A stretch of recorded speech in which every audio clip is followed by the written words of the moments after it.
guys, Loni Kaharon here. Musta po kayo dyan? Finally, dumating na yung aking Epson L3110. Yehey, Eco Tank. Gagamitin ko po to sa pagpiprint ng t-shirt at mag. Bali, may printer na ako dati, yung HP, naalala nyo, yung pinakita ko rin. Kaya lang, yung cartridge niya, hindi ko alam kung paano palitan ng ink na sa Sublimation ink. So, medyo, yun sa akin, medyo mahirap.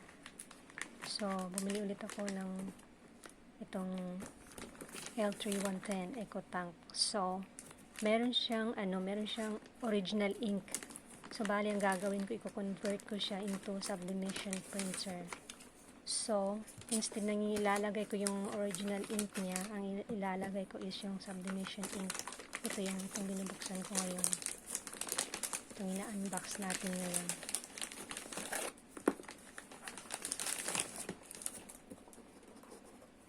Bali, ito try natin. Hindi pa dumating yung yung machine for t-shirt. Press machine for t-shirt.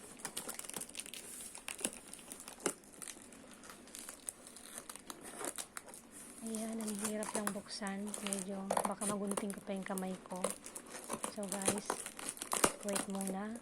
At i-unbox natin yung Sublimation ink. Actually,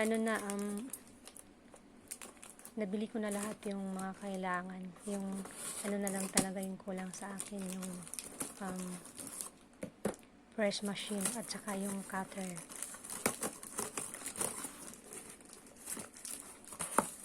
Ayan. Nabuksan na siya. So, wait lang guys. At isa-isahin natin. Ang hirap kasi yung phone ko nasa liig ko lang nakasabit, kaya medyo magalaw. Kaya pagpasensyahan na. Ayan siya.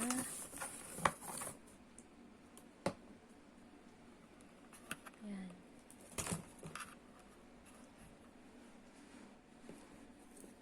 So, ito try ko lang naman, baka sakali mag-click siya. So, ito tuloy-tuloy ko na. Yung Sublimation ink, black. Yan yung magenta. Pink.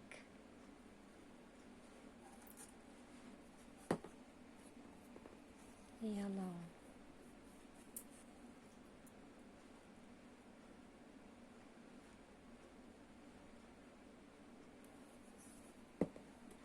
So guys, di ko muna bubuksan yung printer. Bali, sa next video na lang. In-unbox ko lang yung Sublimation ink. So guys, thank you for watching. Yan siya.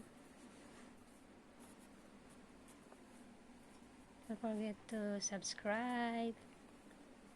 Click the notification bell para updated sa next